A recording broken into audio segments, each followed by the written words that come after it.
타이탄의 도구들. 여러분의 구독과 좋아요는 정말 큰 힘이 됩니다. 위대한 사람을 직접 찾아가라. 토니 로빈스는 세계에서 가장 유명한 성과 향상 코치다. 그는 지금껏 자신이 성공한 최고의 투자로 17살 때 짐론의 3시간짜리 세미나를 듣기 위해 지불한 $35를 꼽는다. 3시간 후 짐론은 토니의 인생이 나아갈 방향을 결정해 주었다. 그로부터 수십 년 뒤 토니는 워렌 버핏에게 물었다. 당신 삶에서 가장 위대했던 투자는 무엇이었나요? 워렌은 답했다. 20살 때 들었던 데일 카네기의 공개연설 강좌였죠. 그의 가르침 덕분에 나는 사람들 앞에만 서면 울렁거리는 증상을 완전히 고칠 수 있었어요. 이게 정말 가능할까? 내가 이걸 해낼 수 있을까? 등의 의문을 좋은 질문으로 바꾸는 탁월한 방법은 위대한 사람에게서 배우는 것이다. 그 사람의 글이나 책도 훌륭한 교사이지만 기회가 된다면 어떻게든 직접 만나 대화를 나눠보는 게 훨씬 더 효과가 크다. 타이탄들을 어떻게 두려움을 극복하는가? 알랭드 보통은 우리 시대 가장 영향력 있는 철학자다. 알랭은 진정한 성공이란 평화로운 상태에 놓이는 것이라고 설명한다. 평화로운 상태를 얻으려면 주체의 삶을 회복하고 타인이 나를 이해하고 받아주기를 바라지 않아야 한다. 어떤 사람이 자신을 완전히 이해하지 못한다며 당신에게 화를 낸다고 해보자.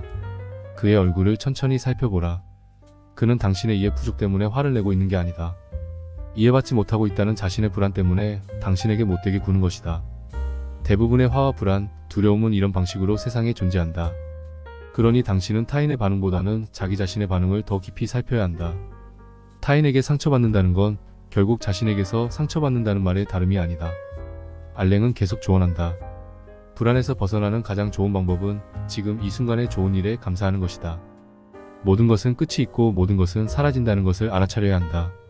경험을 더 쌓고 시련의 파도를 넘다 보면 언제부턴가 꽃 한 송이, 아름다운 구름 모두에게 친절한 미소를 날리는 평화로운 아침 같은 일상의 사소함에 대해 생각하게 된다. 모르는 것을 알 때까지 계속하라.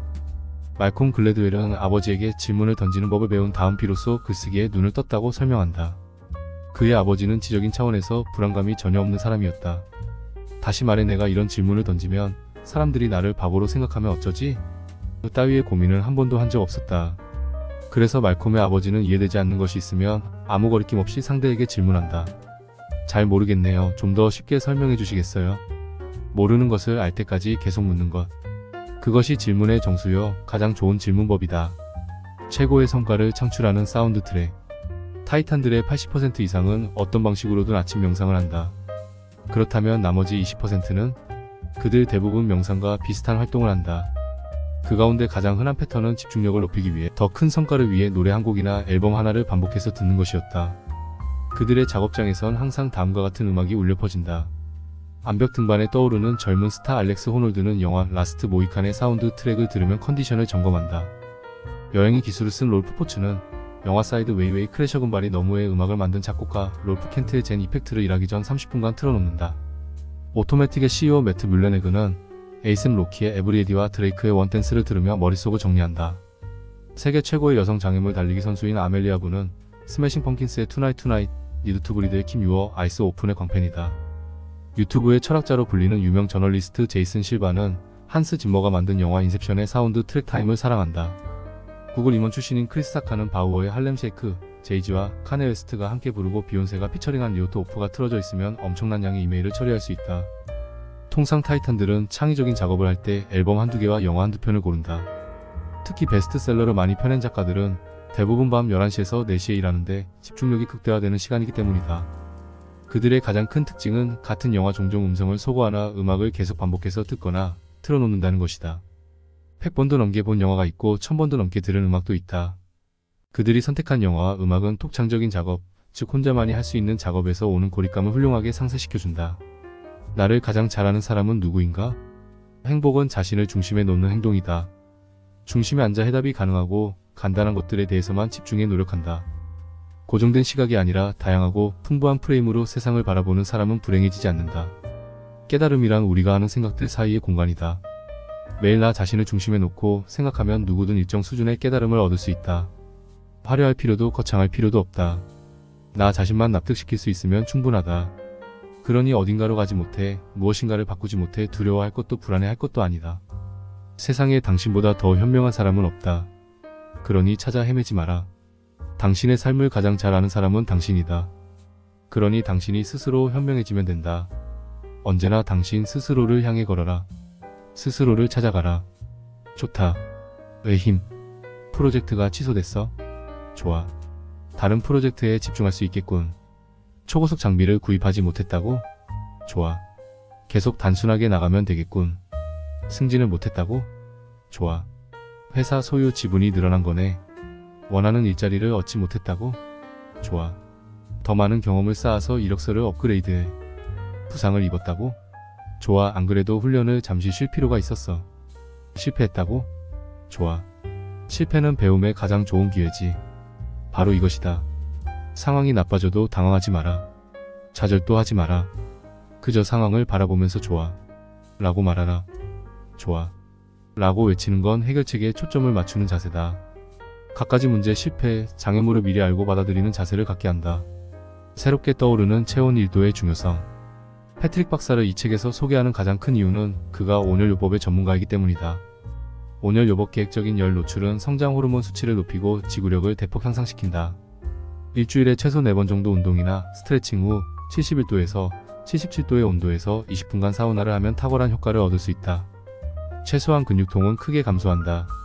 패트릭 박사는 지구력과 성장 호르몬에 초점을 맞춘 몇 가지 관찰 결과에 대해 이렇게 말한다. 한 연구를 통해 운동을 한 뒤 일주일에 2번 30분씩 3주 동안 사우나를 하면 체력이 고갈될 때까지 달릴 수 있는 시간이 기준 전보다 32% 늘어난다는 사실이 입증되었다. 이 특정한 실험에서는 32%의 달리기 지구력 향상뿐 아니라 혈장량 7.1% 증가, 척결구수 3.5% 증가 등의 결과도 나왔다.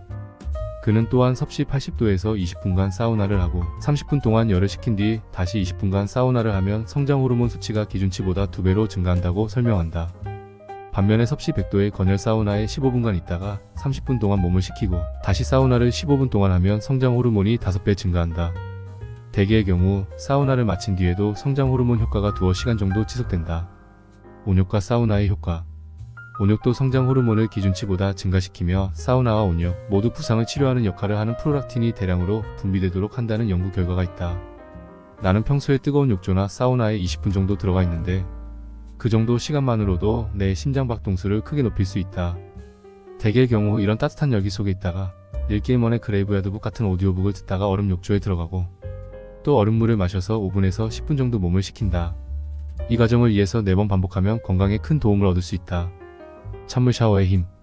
이 책의 많은 타이탄들은 추위를 신체 기능 향상을 위한 훌륭한 도구로 활용한다. 몸이 추위에 노출되면 면역 기능이 개선된다. 지방 손실이 늘어나며 기분이 극적으로 고조된다. 우리는 샤워를 할 때 냉수로 마무리하는 수준에서 시작할 수 있다. 샤워의 마지막 30에서 60초 정도 완전히 찬물로만 하는 것이다. 조시는 그의 어린 아들 잭에게도 찬물 샤워를 시킨다. 잭은 참을 수 없을 정도가 되면 너무 좋아 라고 말하도록 교육을 받았고 또래 아이들보다 훨씬 건강하다.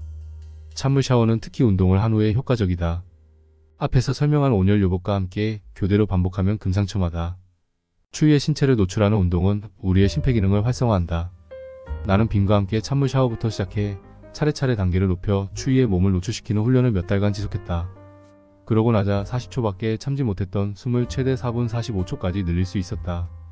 아주 간단한 운동의 힘. 전직 프로레슬러인 폴은 매일 밤 여러 도시에도 벌어지는 경기에 참가하느라 1년에 260일 이상 집을 떠나 생활한 적도 있다. 장기간 여행과 출장을 하게 되면 생활 리듬이 깨지게 마련이다. 자기관리와 통제도 점점 느슨해진다. 그래서 그는 간단하지만 강력한 규칙 하나를 만들었다. 그의 설명을 들어보자. 비행기가 착륙하며 호텔에 체크인한다. 그리고 체크인 하자마자 헬스장이 열려 있습니까? 가서 연습을 해도 될까요? 라고 묻는다. 단순히 실내 자전거를 15분 정도 타는 것만으로도 생체 리듬을 회복시킬 수 있다. 그렇게 비행기에서 내려 바로 운동을 하면 시차에 따른 후유증을 절대 겪지 않는다. 오늘 밤은 그냥 보여주는 것뿐이다. 폴은 세계 챔피언을 지낸 복서 플로이드 메이웨더와 절친한 사이다. 그는 아내와 함께 플로이드의 대기실을 찾아갔다. 그러다가 그를 발견하고는 어서와 친구 하면 반갑게 맞이했다. 그는 플로이드가 곧 중요한 시합을 치러야 하기 때문에 몇 마디 가볍게 인사를 나누고는 곧장 퇴장하려고 했다. 그러자 플로이드가 손을 내저으며 아니야 나갈 필요 없어. 그냥 앉아있게나. 한창 얘기가 재밌어지려는데 왜 그래? 하는 것이었다. 플로이드는 전혀 긴장하지 않는 모습이었다. 폴이 물었다. 이봐 친구. 좀 있으면 중요한 결전이 펼쳐질 텐데 전혀 긴장이 되지 않는 거야? 플로이드가 웃으면 답했다. 아니 왜 긴장을 해야 해? 내가 이기면 준비를 잘한 결과일 거고 내가 지면 준비가 부족한 때문이겠지 뭐. 지금 와서 걱정한다고 해서 변하는 건 하나도 없어. 그렇잖아? 일어나게 왜 있는 일은 일어나게 마련이야. 그는 이미 모든 준비를 끝내놓고 있었던 것이다. 그 준비 속에는 경기 당일날의 긴장과 초조함을 해소하는 방법도 물론 들어있었으리라. 배우이자 작가인 휘트니 커밍스도 아주 중요한 무대를 앞에 두었을 때 이렇게 말한 바 있다. 내일은 오늘 밤에 끝나는 게 아니다. 벌써 3개월 전에 끝났다. 오늘 밤은 그냥 보여주는 것뿐이다. 게임이 상처를 치유한다. 세계적인 게임 프로듀서이자 디자이너인 제인 맥고니걸 박사는 미래연구소의 연구회원이다. 내가 제인을 소개하는 이유는 그녀의 테트리스 예찰론 때문이다. 잠이 잘 안 와서 고생하는가? 그렇다면 테트리스 게임을 10분만 해보라. 최근 실시된 연구에 따르면 테트리스를 비롯한 캔디 크러쉬 사가나 비주얼드 등의 게임이 부정적인 감정을 극복하는 데 탁월한 도움을 준다는 사실이 밝혀졌다. 테트리스를 하면 과식과 같은 중독적인 습관을 멀리할 수 있다. 외상 후 스트레스 장애도 예방할 수 있고 불면증 환자에게도 활용할 수 있다. 이는 시각적으로 강렬하게 문제 해결을 요구하는 게임의 특성 때문이다. 제인은 이렇게 말했다. 게임을 하면 시각적인 플래시백을 경험하게 된다. 이것이 뇌의 시각 처리 중추를 차지하기 때문에 우리가 갈망하는 것 혹은 집착하는 것, 매우 시각적인 대상을 떠올릴 수 없게 된다. 이 효과는 3시간에서 4시간 정도 지속된다. 나아가 충격적인 사건을 목격한 뒤에 테트리스를 하면 그 일이 자꾸 떠오르는 걸 막아주고 외상 후 스트레스 장애의 증상들을 완화하는 것으로 밝혀졌다. 타인을 비난하지 마라. 제인은 정신 건강을 위한 또 다른 습관으로 공개적인 비난을 삼갈 것을 주문한다. 타인을 비난하는 것은 우리가 가장 중독되기 쉬운 나쁜 습관이다. 내가 내뱉은 부정적인 말은 누군가의 하루를 망치거나 그의 마음에 깊이 상처를 내는 데서 그치지 않는다. 상대를 비난하는 순간 내 마음과 시간에도 상처가 생겨난다. 다만 우리는 그것을 의식하지 못할 뿐이다. 그녀는 이렇게 말했다. 타인을 공격할 때마다 우리는 한 명 한 명 내 목숨을 구해줄 수도 있는 귀한 사람들을 잃는다. 세상에 그것보다 더 큰 상처와 실패는 없다. 낯선 사람을 따뜻하게 맞이하라. 그는 변장을 한 채 당신을 찾아온 천사일지도 모르니까 말이다.